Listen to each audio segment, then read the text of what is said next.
first, some huge news regarding another forward who could be coming to the Premier League. David Ornstein of The Athletic is reporting that Arsenal are exploring a move for Vinicius Junior. How'd you like the sound of that? I love the sound of that. That sounds good. They're the kind of moves that I need to be seeing. That's what you wanted to hear. That's a big move, yeah, because that's a statement move. That's a statement signing. You know, fans will get excited about that. Players will get excited about that. And he's a fantastic player. He's a young player. He's electric. We've seen what he can do with Real Madrid, playing in the Champions League. He's got that kind of experience as well. He's a winner. So I think that would be a great signing. To be honest, though, even him, you know, being one of the best wingers in the world, he's going to have to get used to the Premier League because it's a lot more physical than La Liga. But there's no doubt about it. He's one of the world's best. And how would he fit in? Because he's expecting to start every game. Someone would have to make way for Vinny Junior. He would. Everyone's making way for him. Yeah. If he comes to the Arsenal, you know, Martinelli's there, Trossard's there, right? And then Eze sometimes he plays that. Yeah, Trossard's off already. Martinelli's there. Eze's there, but Eze is more of a number 10 for me. He can play in that wide area, but Vinny Junior comes. I mean, he's going in everyone's team straight away. There's no question about that. And how would that help Gyökeres as well? It would help. It would help Gyökeres massively as well because he's going to be getting to the line. He's going to be putting balls in the box. But the most important thing, and I said this from the beginning, Arsenal have been lopsided for years. You know, obviously Arsenal rely so much on the right-hand side with Saka out there. Obviously Odegaard and Saka was a link-up duo. Odegaard's not been playing as much recently, but if Arsenal were to make that signing and then have that kind of balance on both sides, it would really have defenders guessing because you can't now automatically just go and double up on one side every time Arsenal are going to attack.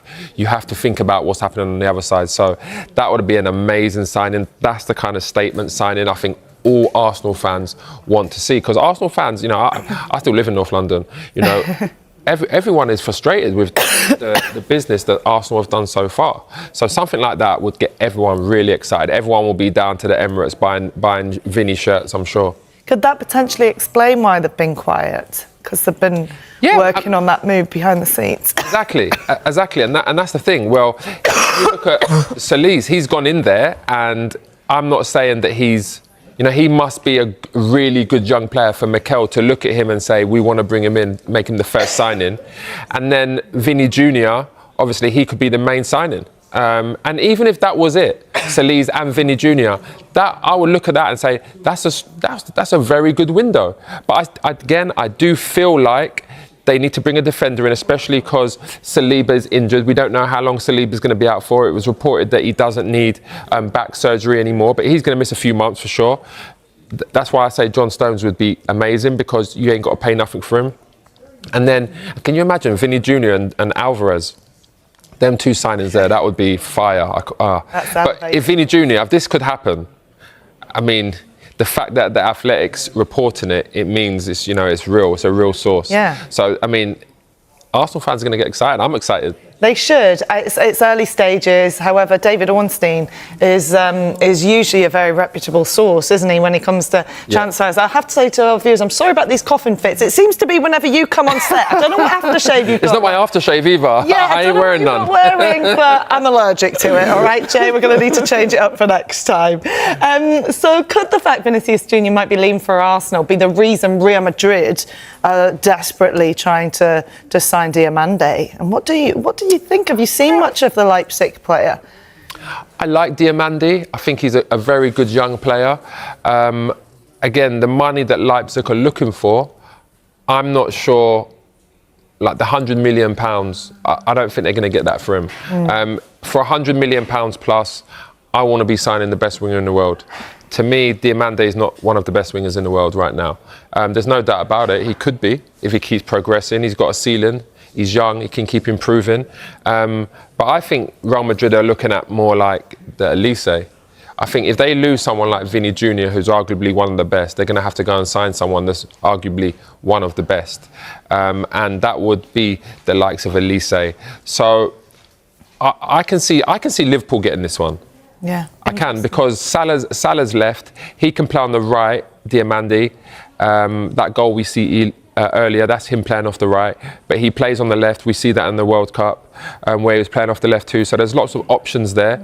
And I feel like that's the one that Liverpool will probably go all out for, because you have to replace Salah's goal somewhere. Obviously, Isak's going to be fit as well. So hopefully he can hit the ground running this season with a good pre-season. But I feel like Diamonde will be going, well, if it's not PSG. But then even then with PSG, I'm looking at that and I'm saying, where are you playing? Are you better than Doué? Yeah. Are you better than Dembele? You know, are you better than these players? You know, they just signed a striker as well. So it's like, I don't know where. Kvaratskhelia. Yeah, Kvaratskhelia. Like, I don't know where he would be going in to start there, and then that could stifle his progression. So if I'm him and his management, I would look at the pathway. Yeah. Right? And then I would say to myself, okay, I'm a young player. I can go to Liverpool, play week in, week out. And I'm not saying Liverpool is a stepping stone, because they're one of the biggest clubs in the world.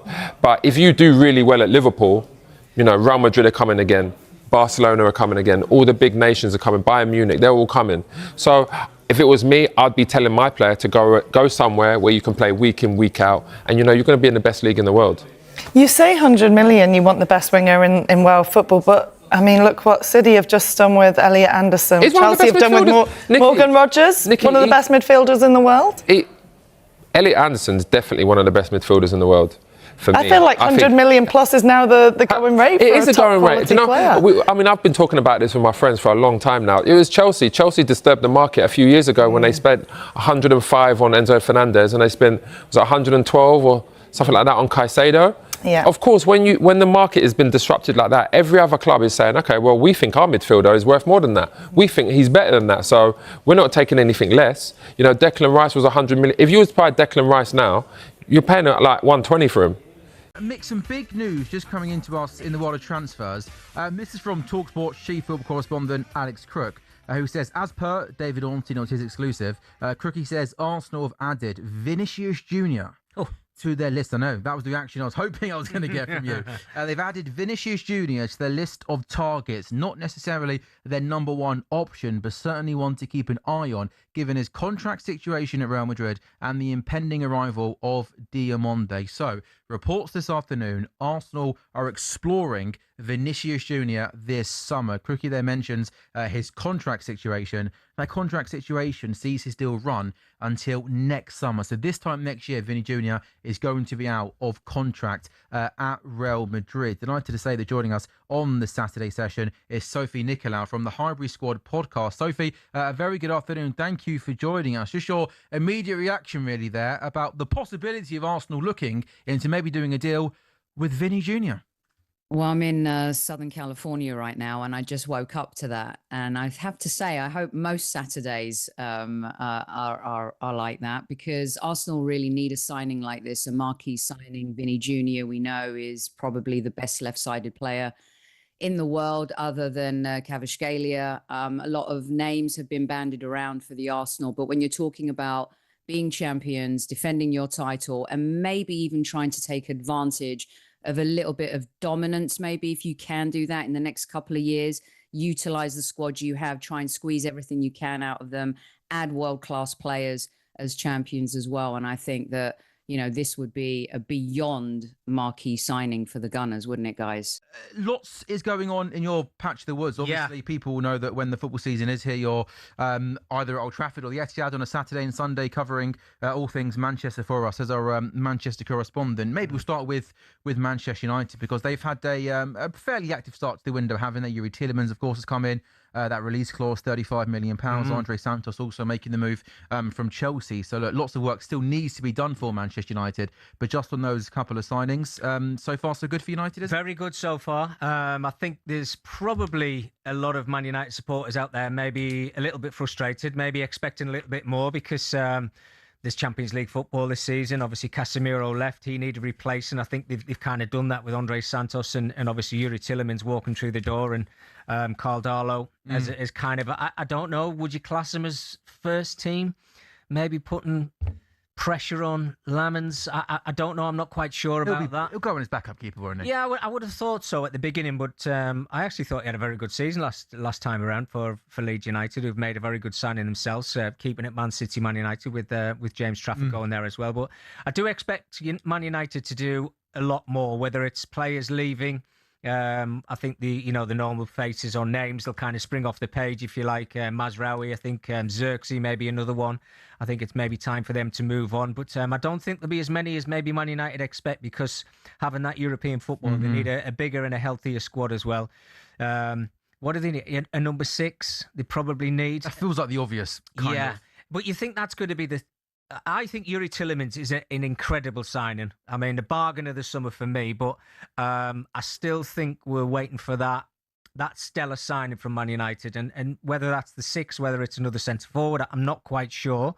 But I think they're optimistic with Michael obviously in charge as coach now, as we know, for this season. I think Man United obviously can have a good run in Europe. I'm not saying that they're going to go all the way and win it. I don't think that's going to happen this season, but a good run in Europe.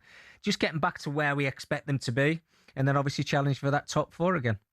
You were obviously, you go to the press conferences, why don't you, Mick, on a Thursday or Friday morning? Yeah. Kind of, what was the shift in kind of mood, around the kind of place when Michael come in? Because it felt like towards the end of Ruben Amorim, it felt like it got, I don't know, maybe toxic's a bit too much, but it almost felt like it just got to a point where it almost became untenable. He's playing the same system week in, week out, with the same results week in, week out, and kind of Michael came in, changed the formation, brought in Kobe Mainoo into midfield, and who would have thought that United looked a much better team?